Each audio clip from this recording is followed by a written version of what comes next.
Hello, my lovely friends. My name is Ava, and today I have some dark romance recommendations for you.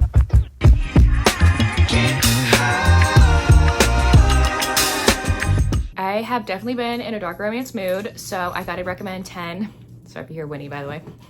She wants to play. Anyway, here are 10 dark romance recommendations for you. I do have one previous recommendation video. I will link it down below if you want even more recommendations. But yeah, let's get started. The first one that I have to mention is Breaking Haley by I.A. Dice. So our hero is the son to a very powerful rich man. I want to say he was a part of the Mafia. His dad is like a Mafia boss. I can't recall 100%, but like a big bad man. Okay, that's his dad.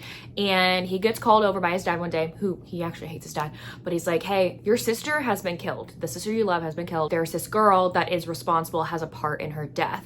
So we're gonna send you over to where she is and you're gonna break her. You're gonna ruin her life and absolutely break her. He's sent to the boarding school that she is at. She was in an accident recently and has amnesia and does not remember anything for the past year or two, I wanna say. Has no recollection of this man's sister and the part she played in her death. The hero at first is definitely out to get her. There's like a bully-esque aspect to it. The heroine's like, what the hell is going on? She can't help but be immediately attracted and drawn into this dark, broody, intense man at her boarding school. And the more the hero gets to know the heroine, he may or may not realize she is not at fault at all. And she was just as big as a victim as his sister was. So there are so many dark elements in here, please be aware, especially when it comes to the death of his sister, his whole family. Like, it's a lot. The hero also has like some bully aspects in there. So next I have a whole series. This is the Devil's Night series by Penelope Douglas. I feel like a lot of people read these books years ago and I just recently read them and they were so fun, but also very freaking dark. Like, so dark. Like, Damon's book might be my favorite, but that one is the darkest. I can't list all the trigger warnings for you in all of these books, but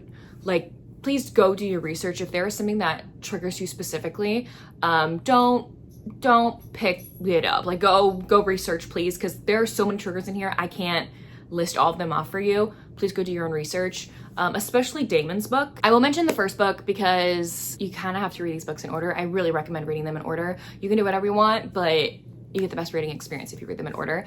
So Corrupt starts out with our heroine in high school. I think she's a senior, if I'm not mistaken, and she's sitting in class one day and it's Devil's Night. I don't know if it's the same night as Halloween or around the same night as Halloween, but anyway, Devil's Night is the night where these 4 guy friends kind of like cause a ruckus around the town and kind of get off scot-free from it. But that's like in the past when that happened. It's present day now. 3 of those guys were actually in jail. And the one that was not wants revenge for what she did to his friends. He is fully adamant that she is responsible for putting his friends in jail and he wants revenge on her. And when these men are getting let out of jail, they want revenge too. So the first one, Corrupt, is about the romance with our heroine and the one guy who was not in jail. And then each subsequent book is about one of the other guys and their dark romance. Next I have Still Beating by Jennifer Hartman. These 2 characters actually despise each other. We have our heroine, okay, and the hero is actually her sister's fiance. She gets drunk at a bar one night, can't drive home, has lost her wallet and her keys, like can't get home, and no one is answering the phone, and her last resort for someone to come pick her up is this guy.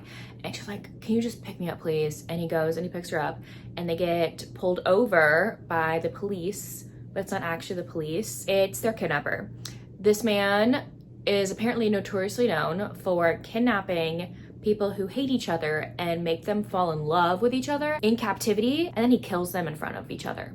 So that is what happens in here. Both these characters get kidnapped and are forced to do despicable things to each other by their kidnapper. The kidnapper also sexually assaults the heroine, makes them do awful things to each other in front of each other. It is grotesquely awful. It doesn't go too much in detail like a Pam Godwin. Like, I've read Sea of Ruin and that one like has a lot of detail about the sexual assault, and this one does not, but it's still happening and you get to see their trauma from it. Anyway, that's just the beginning of this book. Again, trigger warning in here, a lot of trigger warnings specifically for sexual assault, kidnapping. The next book that I have is a little more paranormal. So this is Dark City Omega by Elizabeth Stevens. If you like Omegaverse books, look no further. I think Elizabeth Stevens did a great darker take on the Omegaverse genre. So I think this is either fantasy or post-apocalyptic. I can't recall off the top of my head, but it could be either or. The heroine of this story has lived in this beta camp. If you know, I'm not gonna explain Omegaverse, by the way, because that would take forever. So if you know about alphas, betas, and omegas, you know, but if not, go do your research, please. Or if you want to get into Omegaverse, I feel like this does a good job. She does a good job explaining. Anyway, so the heroine lives in this camp of betas. She's been a beta her whole life until one day her scent changes and she turns into an omega. And the whole entire camp kicks her out of the camp because they know that she will be scented by an alpha and rage will come down on their camp. Their camp will be destroyed by an alpha. Until one day in the woods when she's running, trying to find shelter, she gets attacked and thrown down by this like rabid alpha. That may or may not be her fated mate. There's a lot of darker things going on. The whole world itself is dark, especially for omegas. So just be aware of that before going in. If you're wanting a little novella, I recommend The Dare by Harley LaRue. This one was so fun, and be aware, at one point, this book was banned off of Amazon. It got taken off of Amazon. There are way darker and more taboo things, honestly, on Amazon than this book. I don't know why, but like it's back on there now. Anyway, this is actually the prequel to her Losers series, and I haven't read those yet. I know I need to, because I really enjoyed The Dare so much, so I'm like, oh, I have to read the actual books. I'll just talk about this one really fast. So our heroine, when she was in high school, she was dating this like really douchey football guy. She kind of became friends with this one like loner kid, maybe flirted with him a bit as well, and the boyfriend did not like that, obviously, and I think even like beat him up one day or something like that, and she did not come to his defense. Anyway, I think it's a year or two later, they go to a college party. That like loner kid is at the party along with his friends, or the losers is what their high school would deem them as. This little novella is about them kind of like reconnecting and having a smutty good old time at this party where he is very controlling and she loves it. If you're triggered by clowns and clown masks, don't pick this one up or the subsequent books in the series. Next, I want to mention two dark reads that I will not be continuing on with the series, and these books were not my cup of tea just because they're too dark for my taste. But I know there's some people out there that are like, the darker the better. By all means, here are these two books that you can pick up. Until Tomorrow Comes by Adelaide Forrest. This one, yeah, this one's a whole series about the same couple. And I decided not to continue on with the series. So our hero is a big bad mafia boss man, and I think he's from Ibiza originally, and he's traveling in America for mafia business. Anyway, he gets out of his car for a business meeting or something like that, and across the street he sees two young women walking on the sidewalk, and is just completely enamored and entranced by one of them, and is like, tells his men, go find out who that woman is right now, like go find out. And he has one of his men like follow her around, stalk her essentially, and he finds out the woman is 16 years old. He's like, well, crap, I can't do anything with her. So he literally has one of his men stay in America and stalk this young woman until she turns 18 and comes up with this elaborate scheme and plan to make this woman win a trip to Ibiza so that she can be near where he is and he can lure her in and kidnap her and take her as his once she turns 18. So yeah, that's pretty dark. And the whole book is like pretty dark. There's a branding scene. I could not get past the branding scene. That was a lot for me, where he literally brands her with his like mafia sigil or something like that. And I was like, I think I'm good. But you know what? There are girls out there. There are people out there that might eat that shit up. So you know what? Here you go. We obviously do not condone these dark things in real life. These are not real. They're in books. Okay? They're in books.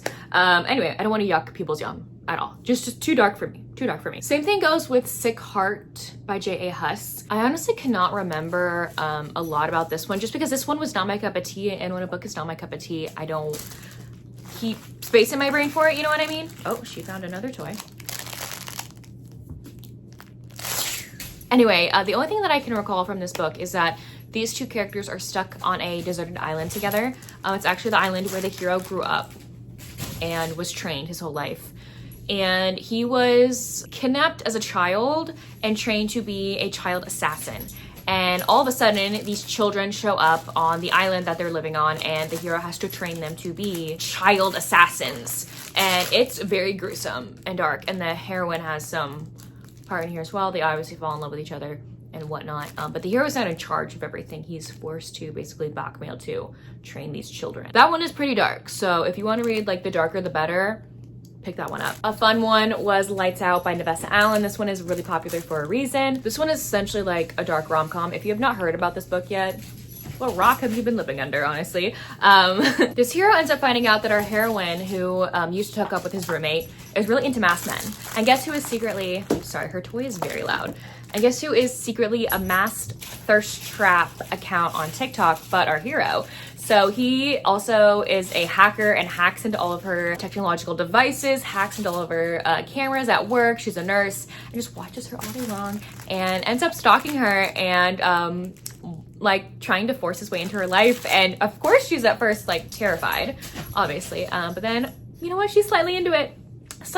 It has hilarious moments in here, but also dark elements too. There's murder, there's like ties to the Mafia as well, so there's some dark elements in here, but it's also really funny, so it's like a whole league of its own. If you want like a dark monster read, I have Stitches by Violet Taylor. This is a dark retelling, very loosely inspired by The Nightmare Before Christmas. This is the romance between Jack and Sally in the underworld. It starts out dark. Our heroine was kidnapped from Earth, I think like a simple young 20-year-old, and she wakes up in basically like the pits of hell with her body being sewn together by other women's body parts. And the evil like scientist doctor is in there. It's dark, it's gruesome. If you want like a dark retelling of The Nightmare Before Christmas, look no further. It's also perfect for the upcoming spooky season if you're wanting something to read. And the last book that I have to mention is The Never King by Nikki St. Crow. This one is fairly popular. I've only read the first book in this series. I don't know if I'll continue. Let me know if I should. But this is a dark retelling of Peter Pan. Very short novellas. I think every novella is about like the same couple. You know what I mean? So it doesn't just end with this one novella, but I've only read the first one. But yeah, that's basically what it is. It's a dark retelling of Peter Pan. That's all I can say without spoiling. So anyways, there you have it. Those are some dark romance recommendations for you. Let me know down below if you've read any of these books or if you plan to. And if you don't feel like commenting anything else, you can leave me a skull emoji for Stitches. But anyways, thank y'all so much for watching. I will see y'all soon in my next one. Bye y'all. Oh, and I keep finding dog ears that you left in my books. Miss your hate, can I just crash over? Cause you crashed in like a tsunami. Woke up next to you so hungover, sunlight painted stripes.